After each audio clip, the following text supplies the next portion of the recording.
عدان صاحب نے السلام علیکم ورحمۃ اللہ وبرکاتہ۔ وعلیکم السلام ورحمۃ اللہ وبرکاتہ۔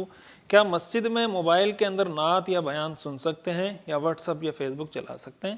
دیکھیں، مسجدیں قرآن کریم میں آتا ہے ان المساجد للہ فلا تدعوا مع اللہ احدا، مسجد اللہ کے ذکر کے لیے۔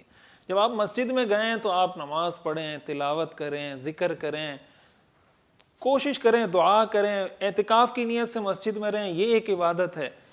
یا آپ مسجد میں موجود ہیں، امام صاحب ہوں گے، وہاں نیک لوگ آتے ہیں، ان کے ساتھ بیٹھ جائیں، تبلیغی جماعت کے حضرات ہیں، ان کے ساتھ بیٹھ کے کچھ چیزیں سیکھ لیں۔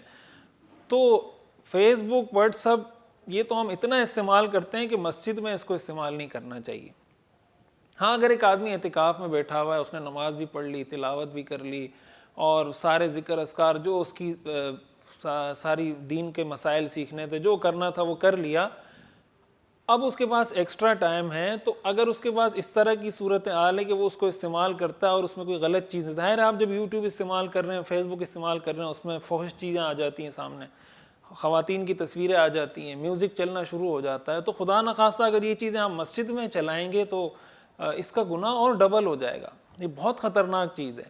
تو اس لیے اس سے بچنے کا آسان طریقہ یہ کہ استعمال ہی نہ کریں، چھوڑ دیں تھوڑی دیر کے لیے۔ اگر مسجد میں گئے تو جائیں، نماز پڑھیں، کچھ اللہ سے لو لگائیں، ان چیزوں کو وہاں استعمال نہیں کریں۔ باقی آپ نے بیان سننا ہے، مسائل سننے، جو کرنا ہے، مسجد سے باہر نکل کے گھر میں جب آپ کو فری ٹائم ہو وہاں پہ آپ اس کو سنیں۔ کوشش کرنی چاہیے کہ حتی الامکان کم سے کم موبائل استعمال کیا جائے مسجد کے اندر۔